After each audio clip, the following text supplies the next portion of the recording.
81-year-old Kazuo Tanaka had always lived by a routine.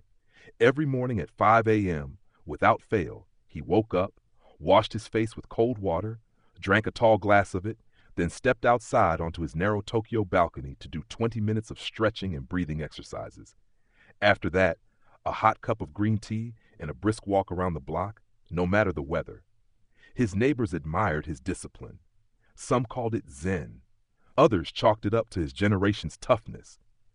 But Tanaka didn't do it for admiration. He did it because he had once nearly died. Back when he was 62, a few years after retiring from his position as a neurosurgeon at Tokyo Medical University, Tanaka had a stroke. It came without warning. He had just gotten out of bed, walked to the kitchen, and poured himself a glass of cold water when the right side of his face sagged, his speech slurred, and he collapsed to the floor. It was a mild ischemic stroke, caught early, but it changed everything. While recovering, Tanaka, once the one giving lectures and treating patients, now became the patient. He spent the next year not just rebuilding his strength, but investigating. Why had it happened? His diet was good. He wasn't overweight. His blood pressure, while slightly high, was manageable. What had triggered the stroke? He began looking through studies, medical journals, and case histories, and what he found startled him. The culprit, it seemed, wasn't just genetics or aging. It was his morning habits. Specifically, 3 of them. The first was something almost every senior in Japan and elsewhere did without thinking: getting out of bed too quickly. Upon rising, blood pressure tends to spike as the body shifts from a horizontal to a vertical position. In younger people, the arteries are elastic and adjust easily. But in people over 60, especially those with some arterial stiffness, the sudden rush of blood can trigger a stroke. Tanaka realized he had always sprung out of bed, eager to start his day. That rapid shift in position, often accompanied by dehydration from the night before, was a recipe for disaster. The second habit was just as surprising: drinking cold water first thing in the morning. Tanaka had done it for decades. He believed it woke up the system, as many health enthusiasts claimed. But cold water causes blood vessels to constrict. For an aging vascular system already under pressure, this constriction, combined with early morning blood pressure fluctuations, could lead to ischemia or worse. It wasn't the water itself, but the temperature and the timing. A body that's just awakened is in a delicate state. Forcing it into sudden vascular reactions is risky. The third habit was more cultural: early morning outdoor activity in cold or fluctuating temperatures. Tanaka had practiced his stretches outdoors year-round.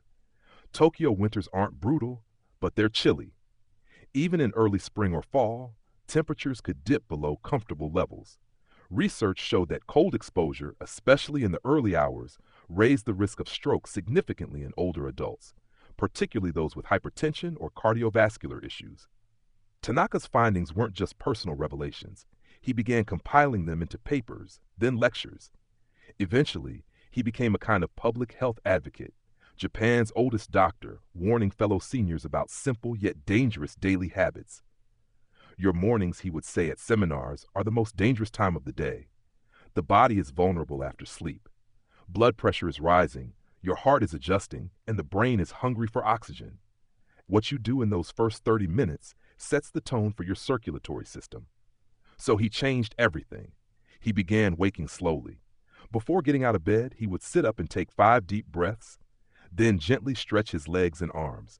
He drank warm water, not cold, infused with a slice of lemon to aid circulation. His morning stretches were moved indoors, near an open window for fresh air, but without the shock of outdoor cold. He waited at least 30 minutes before doing anything brisk, allowing his body to fully transition from rest to movement. By the time he was 65, Tanaka was healthier than he had been at 55. His blood pressure had normalized, his sleep improved, and most importantly, no more strokes.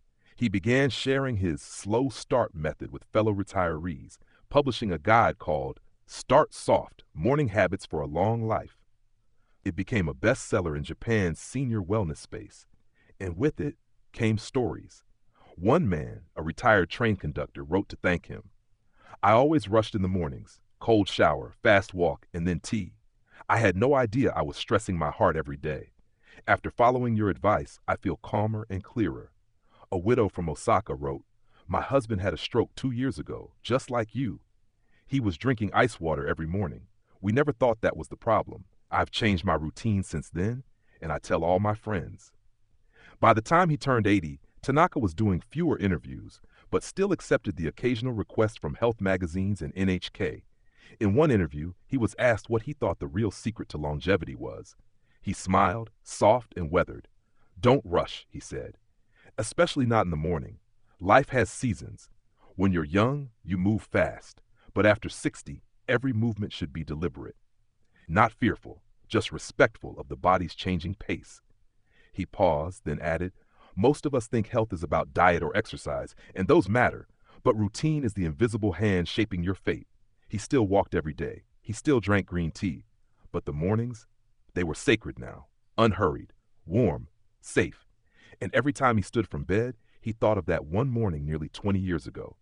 The glass of cold water, the sudden collapse, the shock of how quickly things can go wrong, but also how quickly they can be made right if we're willing to change.